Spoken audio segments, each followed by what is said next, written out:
천미 예수님, 한 주일 동안 잘 지내셨나요? 네, 확실히 추석이 다가오니까 날이 확 선선해지는 것 같습니다. 어제, 그제는, 이제는 낮에도 반팔 입고 다니기 조금 부담스러울 수 있겠다라는 생각을 할 정도로 날이 많이 선선해졌습니다. 그러다 보니까 여기저기 코를 훌쩍훌쩍 먹고 다니는 사람들이 보이기 시작하는데, 환절기에 감기 걸리지 않게 건강 잘 챙기시면 좋겠습니다.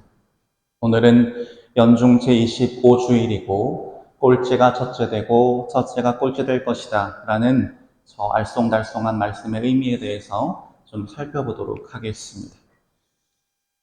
머나먼 해외에서 힘들게 공부하는 유학생들이 있습니다. 근데 똑같이 공부하는데 어떤 마음가짐으로 무엇을 목적으로 삼고 공부하는가에 따라 그 공부하는 마음가짐이나 공부가 이루어낸 결과가 달라진다고 합니다. 그러면 어떤 목적을 가지고 공부하는 것이 있느냐? 크게 두 가지가 있습니다. 첫 번째는 학위 취득을 목표로 하는 경우입니다. 물론 학위 취득 중요하지요.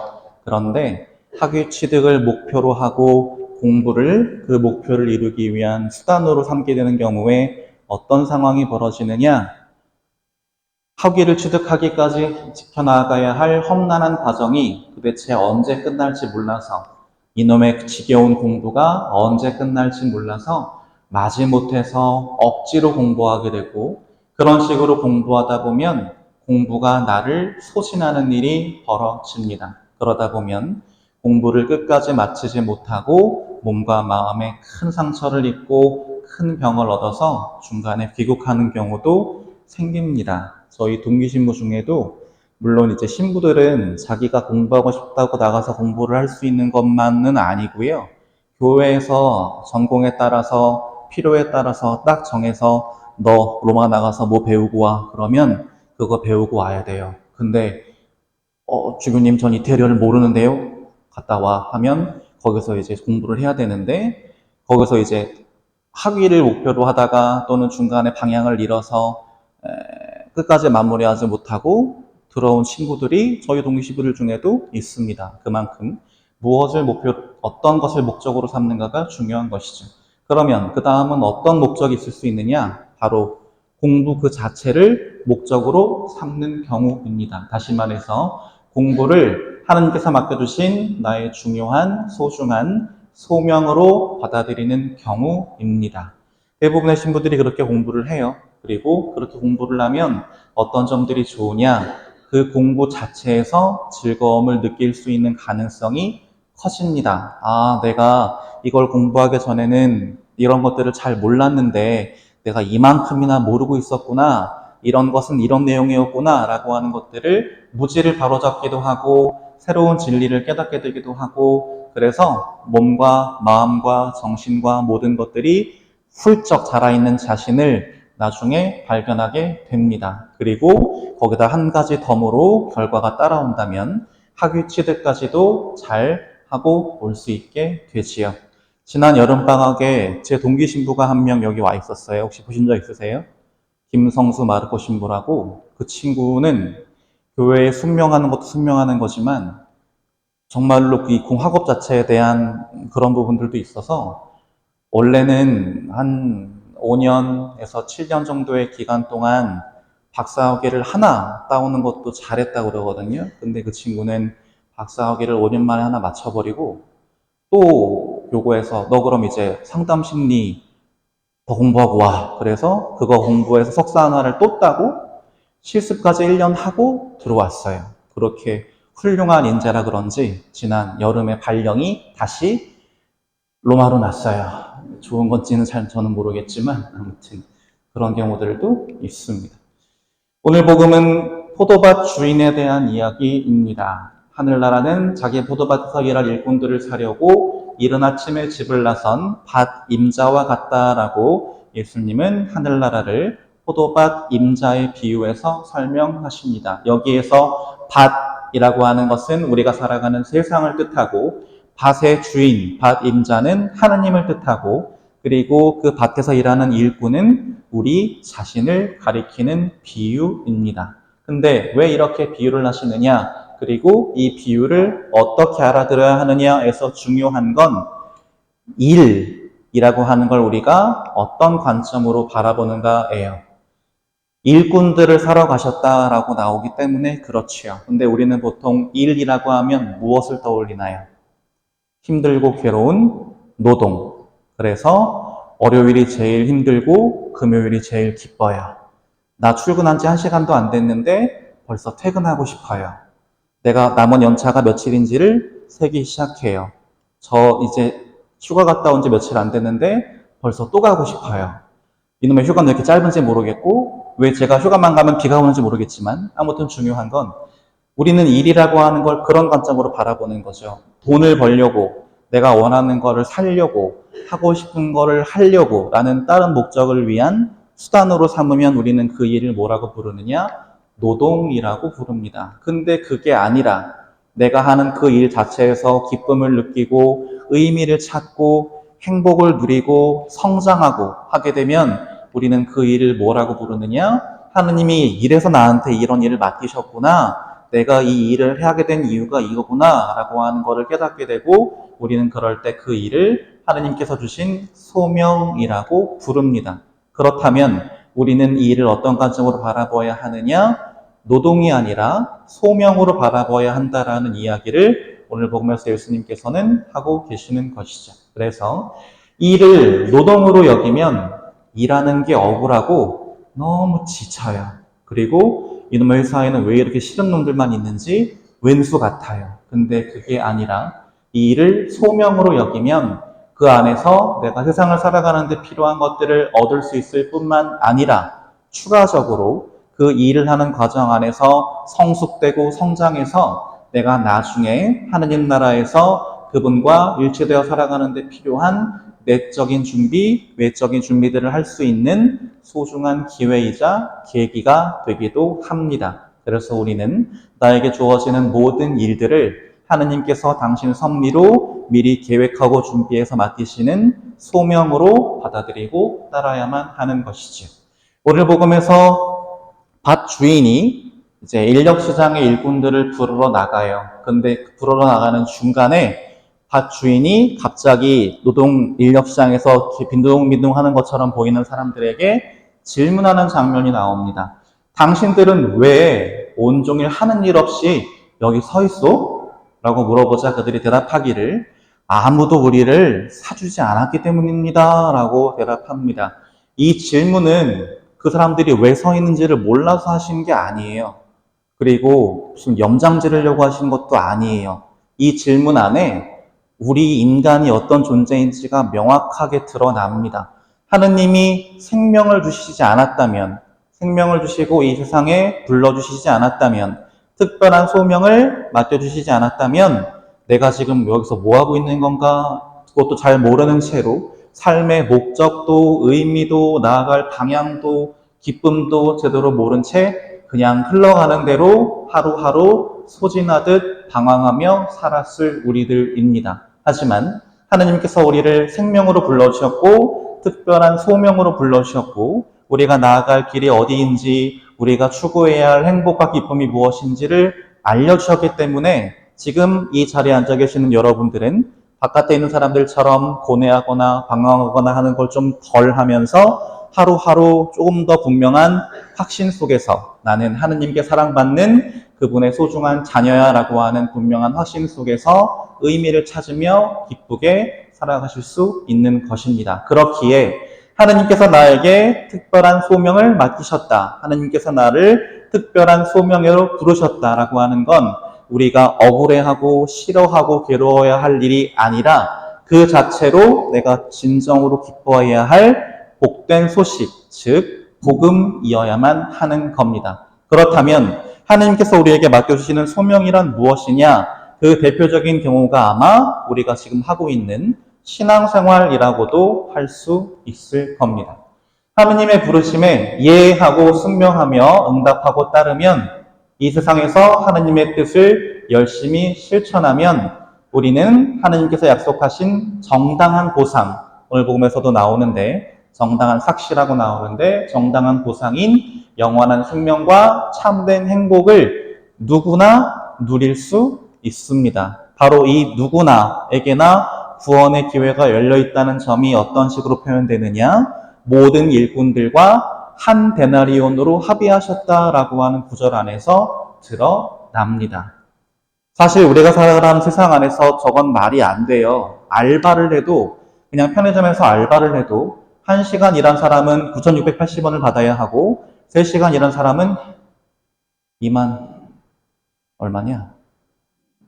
3만 원 안 될 거 아니야. 하여튼 거의 그만큼 받아야 돼요. 그리고 노동법에 따르면 몇 시간 이상을 일하면 쉬는 날에 대한 그것도 지급하게 돼 있어요. 그게 우리가 살아가는 세상의 법칙이자 규칙으로 알고 있는데 어떻게 보면 그것을 굉장히 많이 벗어나 있는 부분으로 보이고 그것 때문에 일꾼들, 오늘 복음 기회에 나오는 일꾼들은 불만을 지니게 됩니다. 하지만 우리는 이 한 데나리온이라고 하는 게 구체적으로 무엇을 상징하는가, 무엇을 의미하는가를 분명하게 알아들어야 합니다. 한 데나리온은 화폐긴 화폐인데요. 그냥 오늘날 그냥 산술적으로 5만 원, 10만 원, 20만 원 이런 식으로 그냥 숫자가 부여되는 금액이 아니었어요. 저때 한 데나리온은 어떤 기준으로 정해지느냐? 4인 가족 기준으로 해서 아침, 점심, 저녁 이 세 끼를 4인 가족이 부족함 없이 걱정 없이 먹으려면 대충 어느 정도의 가치가 필요한가를 사람들이 생각해서 거기에 대한 사회적인 합의를 해서 만들어진 화폐 단위가 데나리온이라고 하는 개념이에요. 그래서 포도밭 주인이 굳이 일당을 나는 데나리온으로 줄게 라고 합의하신 것도 그런 분명한 의지를 드러내시는 거죠. 나는 네가 일한 만큼 능력만큼 차별을 써주지 않을 거야. 모든 사람들이 나를 믿고 따르는 모든 사람들이 하루하루의 삶을 걱정 없이 부족함 없이 기쁘게 살아갈 수 있도록 나는 공평하게 할 거야 라고 하는 하느님의 뜻과 의지가 저 한 데나리온이라고 하는 동전 안에서 분명하게 드러나고 있는 겁니다. 근데 오늘 복음의 비유를 보시면 굉장히 중요한 차이가 있습니다. 뭐냐면 밭 주인에게 부르심을 받는 시간대가 다 달라요. 제일 첫 번째 부르심 받은 사람들은 언제 받았을까요? 오전 9시 전에, 일과 시간 전에 받았을 거고, 두 번째는 해가 중천에 떠 있을 때, 세 번째는 해가 뉘엿뉘엿 넘어가기 시작할 때, 네 번째는 일과 시간 1시간 남겨두고 5시쯤에 이렇게 서로 다른 때에 부르심을 받는 모습이 보입니다. 근데 그 부르심을 받는 때가 구체적으로 또 신앙적으로 의미하는 바가 있습니다. 이른 아침은 무엇을 의미하느냐? 모태신앙 혹은 유아 세례를 통해서 하느님을 일찍 알게 되었고 그분과 오랜 시간 동안 함께하는 신앙을 여기서는 이른 아침에 부르심을 받은 모습으로 표현하고 있습니다. 두 번째, 그렇다면 낮 12시에 부르심을 받은 사람들은 무엇을 의미하느냐? 누가 나를 끌고 가서 갖게 된 신앙이 아니라 내가 어느 정도 머리가 크고 생각이란 걸 하게 돼서 나의 의지와 지성을 가지고 교리를 받아들이고 신앙을 받아들이고 기꺼이 세례를 받으신 분들의 모습을 낮 12시에 부름을 받게 된 사람들이 상징하고 있습니다. 그렇다면 오후 5시에 부르심을 받은 사람들은 어떤 걸 상징하느냐? 본인의 의지와 다르게 본인의 계획과는 다르게 나중에야 삶이 얼마 남지 않은 나중에야 하나님을 알게 되어서 이제 그때서야 가지게 된 신앙생활을 하시는 분들이 바로 오후 5시에 부르심을 받은 사람들이 상징하는 바라고 할 수 있습니다. 그런데 문제는 이 세 부류의 사람 모두에게 한 데나리온이라고 하는 동등한 가치가 주어졌다는 데서 불만이 터져 나옵니다. 실제로 초대교회 때에 이런 불만들이 많았어요. 이게 어떤 식으로 오늘날 해석될 수 있을까요? 내가 저 사람보다 신앙생활을 한참 오래 했는데 내가 세례를 받아도 한참 전에 받았는데 아니 이번 달에 세례받은 쟤랑 평생을 신앙생활 해온 나랑 똑같이 하는 날에 간다고요? 라고 불만을 가진 사람들이 생기기 시작합니다. 그러면서 나중에는 이제 어떤 일까지 벌어졌냐면요. 왜 우리가 세례성사 때 받는 은총 2가지 중에 첫 번째가 뭘까요? 원죄, 인간이라면 누구나 갖고 있는 죄로 기울어지는 경향성에 물들지 않도록 하느님의 은총과 나의 노력으로 보호받는 것. 두 번째는 살면서 세례를 받기 직전까지 지어온 모든 죄를 용서받는 것. 그러다 보니까 사람들이 어떤 식으로 짱구를 굴리기 시작할까요? 오, 그래? 세례를 일찍 받든 늦게 받든 똑같이 천국에 간다 이거지? 어떻게 할래? 근데 세례를 받으면 어떻게 할 수 있어? 리셋할 수 있어. 어떻게 하실래요? 어떤 사람들이 생기겠어요? 나 그럼 세례 늦게 받을래요? 하는 사람들이 생기기 시작합니다. 어차피 똑같이 천국 가신다면서요. 그럼 내가 뭐하러 세례 일찍 받아요? 세례 받고 나서 또 죄를 짓고 또 더러워지고 그래봐야 어차피 나아질 게 아무것도 없다면 차라리 즐길 수 있을 만큼 다 즐기고 더러운 탕자만큼 놀다가 죽기 직전에 세례 받을래요? 하는 사람들이 생기기 시작하는 겁니다. 어떻게 생각하십니까? 그 의견에 대해서. 이거는 하나만 알고 둘은 모르는 사람들이 하는 말입니다. 그런 사람들은 이렇게 불평불만을 내뱉습니다. 자신이 하느님께 부르심을 받았기 때문에 참된 기쁨과 행복의 삶을 누리고 있다는 것을 망각하고, 아니 맨 나중에 온 저 사람들은 딱 1시간 일했는데도 뼈아빠 아래에서 온종일 고생한 우리와 똑같이 대우하십니까? 라고 이야기합니다. 이 사람들은 지금 소명을, 신앙을 뭘로 보고 있나요? 힘들고 괴롭고 되도록이면 하기 싫은 노동. 내가 좀 더 많이 하면 손해보는 것 같은 나를 괴롭히는 그 무엇으로 여기는 사람들입니다. 마음속에 저런 생각이 있기 때문이에요. 일한 만큼 받아야, 능력만큼 벌어야 정의롭고 공정한 사회 아닙니까? 세상의 논리에 완전히 물들어서 저런 식으로 바라보고 있는 거죠. 그리고 저 이야기에는 왜 저 사람한테 나랑 똑같이 한 데나리온을 줍니까? 라고 말하는 거에는 어떤 심리까지로 숨어 있냐면, 나한테 10데나리온을 주시든가, 그게 안 되면 쟤는 0.1만 주시든가 라는 나쁜 마음도 숨어 있는 것이죠. 보통 신앙생활 자체에서 의미와 기쁨을 못 찾는 사람들이 비교 안에서 찾으려고 해요. 나는 묵주기도를 20달을 하는데 쟤는 아침 기도도 안 하고 어떻게 쟤랑 나랑 같아? 라는 생각을 갖게 되는 모습들이 생기죠. 그리고 예수님의 제자들에게 따졌던 그 바리사이들처럼 요한의 제자들과 우리들은 단식을 많이 하는데 왜 선생님의 제자들은 단식을 하지 않습니까? 라고 따지고 불평불만을 가지고 자꾸만 태클을 거는 그런 모습으로 불행하게 살아가게 되는 것이죠.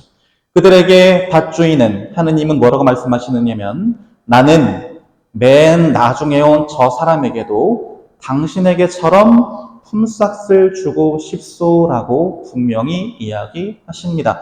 늦게 들어왔다고, 일찍 들어왔다고 하느님 나라에 들어온 이들을, 나의 사랑하는 자녀들을 나는 차별하고 싶지 않아 라는 당신의 의지를 분명하게 천명하신 겁니다.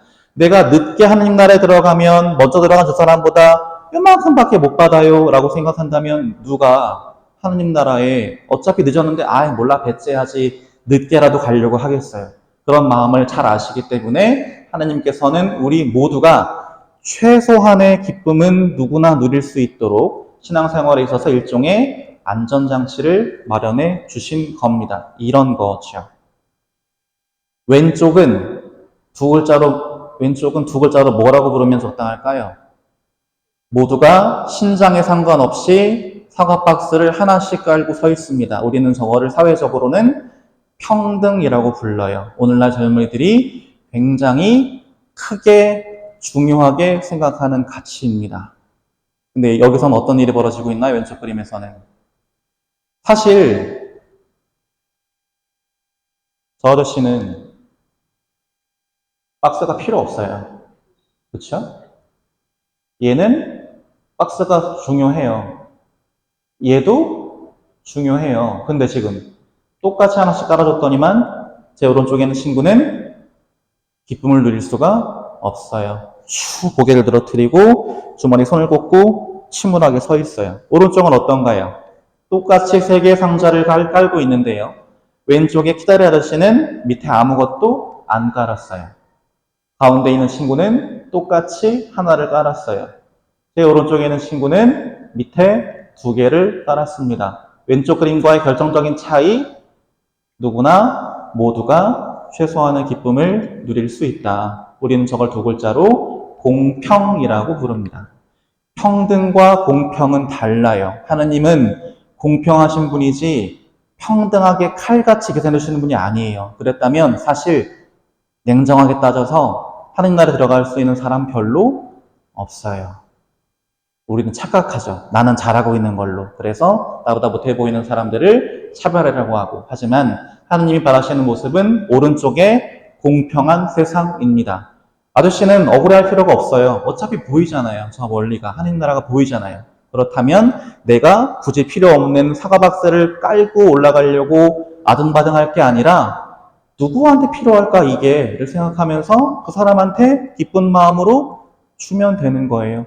그럼 모두가 기쁘게 하나님 나라를 볼 수 있으니까. 그래서 우리가 바라봐야 할 신앙생활이라고 하는 건 힘겨운 나를 구속하고 괴롭히고 내가 진짜 기쁨을 누리지 못하게 가로막는 힘겨운 의무가 아니라 내가 마땅히 누려야 할 권리라고 생각해야 합니다. 또한 우리가 신앙생활을 하면서 얻게 되는 구원과 영원한 생명이라고 하는 가치는 우리가 신앙생활을 하기 때문에 당연히 그 반대급부를 받아야 할 보상의 개념이 아니라 품삯이 아니라 내가 최선의 노력으로 완성해 나아가야 할 상태라고 바라보는 게 맞습니다. 그러면 어떤 차이가 생길까요? 우리 청년들이 이거 알고 있나 물어봅시다. 성사에는 이뇨성과 사효성이라는 게 있어요. 모르겠던 표정이네. 모르겠던 상무는 왠지 알 것 같아. 아는 사람. 맞추면 밥 사준다. 성사의 이뇨성과 사효성. 태경아. 성사의 이뇨성과 사효성. 아시는 분 혹시? 성사에는 사효성이란 무엇이냐면 아무리 저런 게 신분가 싶은 사람이 너무 꼴보기 싫은 사람이 하는 성사라도 교회에서 정한 절차에 따라서 정확한 양식에 따라서 집행하면 그 성사에 주어지는 은총을 누구나 받아 누릴 수 있다가 성사의 사효성이에요. 이거는 누구를 보호하기 위한 걸까요? 불행히도 정말 안 좋은 신부님이랑 사시는 신자분들을 보호하기 위한 장치예요. 그렇다면 성사의 이뇨성은 뭘까요? 예를 들어서 영성체를 한 번을 할 때도 일주일 동안 내가 예수님의 몸을 받아 모셔야지라는 마음가짐으로 행동을 조심하고 한 번이라도 더 용서를 하고 사랑을 실천하고 하면서 내가 갖고 있는 거를 나름대로 열심히 정성스럽게 모아가지고 헌금을 준비해 오신 분이 미사에 참여해서 예수님을 받아 모시는 기쁨과 성당문을 나서는 순간 몰라 난 이제부터 예수님이랑 상관없이 살 거야 라는 마음으로 정말 자기 마음대로 막 살다가 예수님을 잊어버리고 살다가 나중에 성당에 들어와서 오늘 주일이지 라고 생각하면서 급하게 예수님 받아 모시는 사람과 영성체의 은총을 똑같이 누릴까요?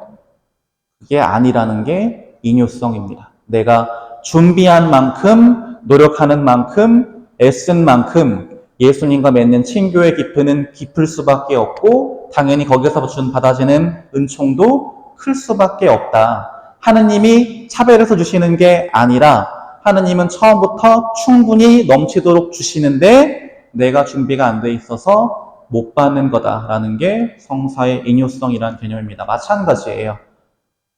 구원이라고 하는 영원한 생명이라고 하는 것을 그냥 딱 완성되어 있는 품삯으로 보면 나랑 쟤랑 똑같이 받는 게 억울할 수 있어요. 근데 그게 아니라 구원과 영원한 생명이라고 하는 최소한의 보장장치는 같지만 내가 하느님 나라에서 그분과 누리는 친교의 깊이와 행복의 깊이는 다를 거야 라는 마음으로 열심히 노력하는 사람들은 당연히 그만큼 더 큰 은총과 행복을 누리게 된다는 것이죠. 그렇다 예를 들어서 겨우 하느님의 이름 정도만 알고 돌아가신 분이 하느님과 맺은 친교의 깊이와 한평생 하느님과 함께 울고 웃으면서 하느님 마음이 무엇일까를 열심히 헤아리고 그분들 따르기 위해서 애쓴 분이 하느님과 맺은 친교의 깊이는 당연히 같을 수가 없습니다. 마찬가지 성당 문 밖으로만 나가면 주님의 뜻과 상관없는 모습으로 사는 이가 느끼는 신앙의 기쁨이나 보람이 자기가 처한 상황에서 내가 어떻게 하면 주님의 뜻과 가르친 대로 살 수 있을까를 생각하면서 치열하게 고민하고 노력하는 이가 느끼는 신앙의 기쁨과 보람과 절대 같을 수 없습니다. 우리가 이런 마음으로 살아갈 수 있을 때 하느님 나라에서 첫째가 되는 행복을 누릴 수 있는 것이죠. 누구는 꼴찌가 첫째 되고 첫째가 꼴찌 될 것이다 라고 하십니다. 첫째는 어떤 사람이에요?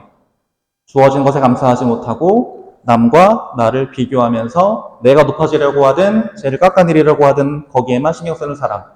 그렇다면 첫째는 제가 뭘 받았는지 신경 쓰지 않고 내가 받은 거에 충실히 임하면서 1시간을 일하든 10시간을 일하든 하느님의 소명에 맞게 기쁘게 살아가는 사람은 첫째입니다. 그럼 우리가 어떤 모습으로 살아가야 될지는 분명히 답이 나와 있지요.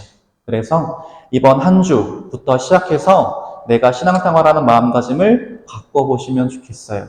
최대한 미사 시간에 맞춰서 와가지고 미사 끝나면 바로 달려가야지가 아니라 그래도 내가 미사 시작하기 15분 전에는 가서 주보도 좀 읽어보고 차분하게 좀 숨 좀 가라앉히고 성체 앞에 앉아서 묵상도 좀 하고 하면서 내가 하느님 앞에 온전히 머물러 봐야지 라는 마음으로 시작해서 나의 삶의 모든 부분들을 최대한 기쁘게 기꺼이 하느님 뜻에 맞게 살도록 노력하신 그 실천 안에서 신앙이 주는 참된 기쁨과 행복을 한번 제대로 누려보시는 첫째가 되셨으면 좋겠습니다.